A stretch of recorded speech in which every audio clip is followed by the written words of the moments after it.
Salut à tous, vous rêvez tous d'accéder à la propriété en Israël. Or, lorsque on débarque ici, pas facile, on ne sait pas si on doit vendre son bien en France, si on a une possibilité, pourquoi pas, d'obtenir un crédit en refinançant son bien. Eh bien, c'est désormais possible. Pour en parler, deux spécialistes, Jérémy Esséric et Arnaud Sayeg. C'est parti.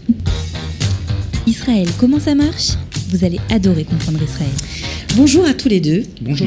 On est ravis de vous accueillir. Alors, je vous présente très rapidement. Arnaud Sayeg, vous êtes l'un des créateurs du cabinet KNE, voilà, un cabinet de services bancaires privés. Et Absolument. depuis 10 ans, je crois que vous fêtez vos 10 ans prochainement. Absolument. En Israël, voilà. Et vous êtes adjoint les services de Jérémy Esséric depuis peu, un ancien banquier, conseiller en investissement, qui a beaucoup de cordes à son arc, en investissement financier évidemment, pro du crédit. Et vous êtes là parce que vous avez lancé un nouveau produit, on va dire, il y a à peu près un an sur le marché, pour permettre aux Israéliens d'accéder à la propriété, mais pas que, aussi à ceux qui ont envie peut-être d'acheter un bien à l'étranger, aux États-Unis, en Allemagne, c'est la grande mode en Israël. Donc, il faut nous expliquer comment ça va se passer. Alors, qu'est-ce que vous nous offrez comme possibilité nouvelle ? Alors, d'abord, expliquer également la raison pour laquelle on est arrivé à proposer ce type de service. Ok. On s'est aperçu, effectivement, notre cabinet existe depuis plus de 10 ans et notre service était très ciblé sur des clients résidents étrangers souhaitant contracter des financements en Israël. Et on s'est aperçu au fil du temps, effectivement, que certains de nos clients qui, eux, résidaient à l'étranger, et en raison des conditions assez particulières et très intéressantes et attractives en France, on a tenté, bien entendu, on n'avait pas les moyens de répondre à cette attente, donc on a tenté également de trouver un service qui sera nettement plus adapté, voilà, comme ça vous m'entendez, Voilà. nettement plus adapté également aux attentes de nos clients. C'est la raison pour laquelle Jérémy s'est joint à notre équipe. Et nous apportons aujourd'hui un financement qui n'est pas uniquement ciblé et proposé uniquement en Israël, mais c'est un service qui est service de financement qui est proposé également en France et qui est destiné à un financement ou en Israël ou à l'étranger. D'accord, alors ça, si j'ai bien compris, on va prendre des exemples concrets, Jérémy, parce qu'il faut du concret dans la vie pour comprendre. Un propriétaire fait son alia, un propriétaire d'un bien immobilier en France décide de faire son alia. D'accord ? Il veut accéder à la propriété en Israël. Or, il ne peut pas avoir un bien en France, un bien ici. Donc, en général, la réaction est de vendre le bien pour avoir des capitaux, pouvoir avoir l'apport et financer son achat ici. Tout à fait. Mais ce n'est pas la seule solution. Non. Il y en a d'autres. Aujourd'hui, sur les gens qui feraient leur alia, ce que je leur conseillerais déjà en premier temps, c'est de nous consulter, savoir est-ce que c'est mieux de le vendre, est-ce que c'est mieux de le conserver en fonction de leur projet. Pourquoi ? Parce qu'aujourd'hui, on peut faire vraiment un levier de financement via tout ce qui est propriété en France. Alors concrètement, si un propriétaire décide de ne pas vendre son bien, qu'est-ce qu'il peut faire pour avoir des liquidités ou pour avoir un crédit s'il n'a pas l'apport pour acheter un bien en France ? On parle d'un bien qui se trouve en oui, France. oui, qui se trouve en France. Donc, l'avantage aujourd'hui, c'est que je travaille avec énormément de banques françaises, aussi au niveau européen avec d'autres partenaires, ce qui nous permet aujourd'hui, pour tout bien qui se situerait en France, de le prendre en garantie pour lever du crédit pour ces clients-là.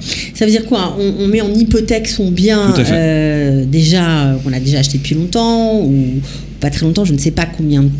Ce qu'il faut, c'est déjà qu'on ait ce qu'on appelle une marge hypothécaire. C'est-à-dire D'accord. que le bien vaudrait 1 million d'euros. La majorité des banques peuvent financer jusqu'à peu près 70%, ça dépend des biens, mais la majorité du temps, c'est 70% de la valeur du bien. D'accord. Donc, moins il y a d'encours de crédit dessus, plus je pourrais lever de crédit pour les clients. D'accord ? Donc aussi bien pour les clients qui font leur alia que pour des clients français qui voudraient aussi investir en Israël. Il y a beaucoup aujourd'hui de clients français qui investissent en Israël pour préparer. J'ai beaucoup de clients sur lesquels ils veulent investir parce que leur projet c'est de faire pour leur retraite d'avoir un bien et de pouvoir y vivre. Donc leur objectif aujourd'hui, leur bien qui est en France, c'est leur résidence principale, mais le bien qu'on va financer, ça va être leur future résidence principale dans quelques années. Donc ça veut dire que les banques françaises, on va prendre cet exemple parce que vous travaillez aussi avec la France, acceptent, et c'est tout à fait transparent, hein, ils savent que c'est pour acheter un bien immobilier, acceptent de donner un crédit immobilier sur la valeur d'un bien déjà acquis, on va dire, pour pouvoir permettre l'achat d'un autre bien à l'étranger. Tout à fait. C'est dingue, hein. Par mon passé, l'avantage c'est que je suis un ancien banquier français, Ouais. donc j'ai travaillé longuement dans différentes banques Et l'avantage, c'est que j'ai les connexions pour pouvoir justement les accompagner et les conseiller comment faire ce montage-là. On arrive aujourd'hui même à faire des financements pour des clients français jusqu'à 100 voire 110% entre la partie française et la partie israélienne. Alors, la désignation du crédit, j'insiste également là-dessus, c'est très important. Ce n'est pas un prêt non affecté, c'est-à-dire que la banque en France va mettre à disposition un financement. Ce financement est un crédit immobilier. La différence entre crédit immobilier et prêt non affecté, ce qu'on appelle en hébreu Nalva l'école Matara, c'est le taux d'intérêt. Le taux du crédit immobilier est toujours le taux le plus faible proposé par les banques. Ouais, c'est la raison pour laquelle... très intéressant. Absolument. Donc ça veut dire que non seulement on peut, si on n'a pas l'apport, donc on a des liquidités pour acheter un bien, mais il nous manque l'apport, on peut refinancer son bien en France sans être obligé de le vendre, tout en gardant les loyers parce qu'on n'y habite plus, donc on peut le louer, donc c'est tout bénef quoi, pour le propriétaire, et comme ça financer son apport. Et ça marche. Et ça fonctionne. Et c'est autorisé, et la banque française, c'est écrit que vous allez acheter un bien. Tout à fait. Sur l'offre de prêt est bien notifié que le prêt est affecté à une acquisition sur telle adresse en Israël. Avant la libération des fonds, la banque sait pertinemment quel type de bien, où se trouve le bien, l'adresse du bien, la surface du bien et la valeur du bien. Elle a toutes les informations en amont. D'accord. Bon, en même temps, ça paraît logique, puisqu'après tout, il y a bien des Français qui achètent des appartements aux États-Unis, en Espagne, voilà. Donc, mais pourquoi pas en Israël ? C'est vrai que jusqu'à présent, le marché israélien sur les banques françaises était quand même assez surveillé parce qu'il y a toujours une crainte sur le marché israélien. Mais aujourd'hui, on a les partenaires qui nous permettent de le faire. On a pu voir, il y a des clients qui ont consulté des partenaires à nous en direct, qui ont eu des refus et qui, moi, en passant derrière, aient pu avoir les accords pour pouvoir les accompagner sur leur projet. Donc transparence, taux d'intérêt très intéressant puisque c'est celui pratiqué pour les prêts immobiliers en euros. Ça permet de ne pas vendre son bien. On n'est plus obligé de vendre pour acheter un autre bien en Israël, donc c'est quand même une bonne nouvelle parce que l'accession à la propriété n'est pas simple ici, il faut bien le dire. D'accord. Quel est l'autre avantage ? Quel est l'autre... L'autre avantage, c'est justement l'avantage d'abord de travailler avec Jérémy et de pouvoir... travailler, fusionner, un petit peu notre analyse et étude de chacun, c'est qu'en Israël également, vous avez la possibilité, si toutefois vous hypothéquez un bien en France, comme vous l'avez expliqué, en guise d'apport personnel, ça nous laisse également à nous la possibilité d'hypothéquer ce bien en Israël et de faire un financement sur le bien en Israël. C'est-à-dire qu'on aurait la possibilité effectivement de couvrir un financement, comme on l'a expliqué, de 100%, voire de 110%. Ouais, donc très intéressant. Bon, alors ça, c'est pour la partie, on va dire immobilier. Maintenant, si notre candidat à l'ALIA, on va dire, a des liquidités en France, pas d'immobilier, seulement de l'argent, des placements, voilà. Tout à fait, on peut faire aussi la même chose avec du placement en collatéral, on va dire en garantie. Donc ça veut dire que le client aurait des liquidités et que aujourd'hui il a une très bonne rentabilité sur ses différents placements. Il veut pas forcément s'en séparer. On peut lever aussi du crédit en fonction du placement. On le mettrait en collatéral pour pouvoir lever du crédit pour un financement en Israël. Un peu, parce que là c'est du jargon de professionnel. J'ai 100 000 euros, j'ai besoin de lever 100 000 euros. Je peux lever, en plaçant 100 000 euros, lever 100 000 euros de financement.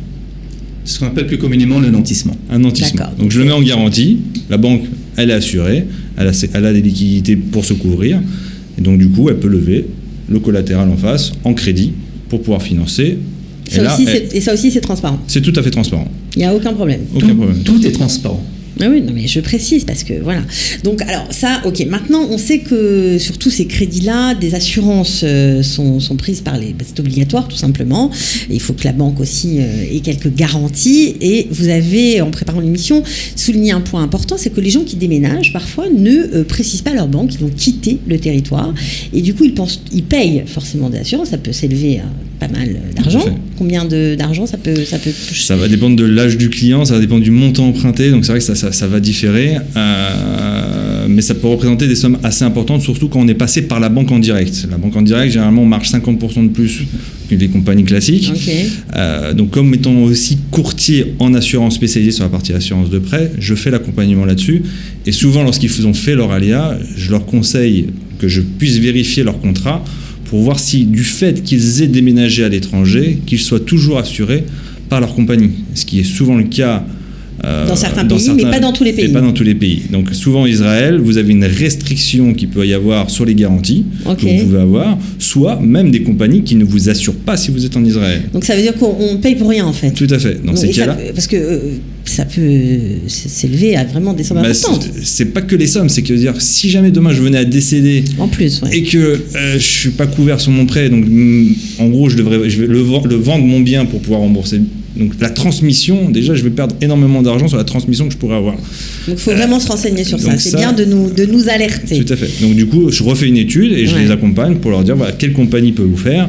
Et on trouve les solutions à ce niveau-là. Et ça aussi, ça marche bien sûr sur les placements, les liquidités par exemple, les comptes sur livret, les assurances vie, tout ça. De même que souvent, lorsqu'on part, on oublie aussi souvent de signaler aux assureurs sur lesquels on avait des placements financiers. Il faut savoir, à partir du moment où je suis résident fiscal français, j'ai des prélèvements sociaux qui normalement sont pris sur mes intérêts, qui ne sont plus dus du fait de ma résidence fiscale.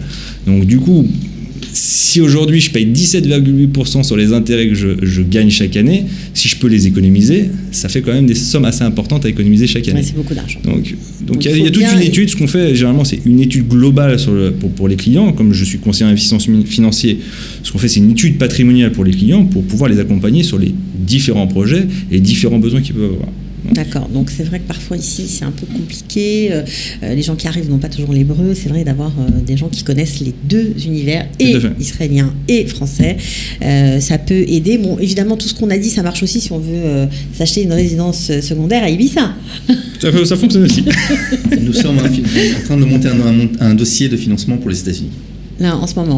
Ouais. Donc bon, on peut faire plein de choses. Donc en tout cas, on était très contents de vous avoir reçus et d'avoir donné un peu d'espoir, parce que c'est vrai que parfois l'accession à la propriété, même quand on a des biens, on ne sait pas vraiment comment faire et faciliter les crédits, dire que tout ça est tout à fait transparent et tout à fait admis aujourd'hui. Eh bien, c'est une bonne nouvelle. On vous remercie. On vous joint comment si on a envie d'en savoir un peu plus? De France, 01 77 38 14 65. Ok. D'Israël, 052 630 52 25. Et Jérémy. Et sinon, j'ai mon portable aussi français, 06 12 17 48 51. Voilà. Bon, en tout cas, merci. Bonne chance pour la suite et bonne chance à ceux qui vont bientôt nous rejoindre. Ciao. Merci, Catherine. Merci. Bye. Israël, comment ça marche? Vous allez adorer comprendre Israël.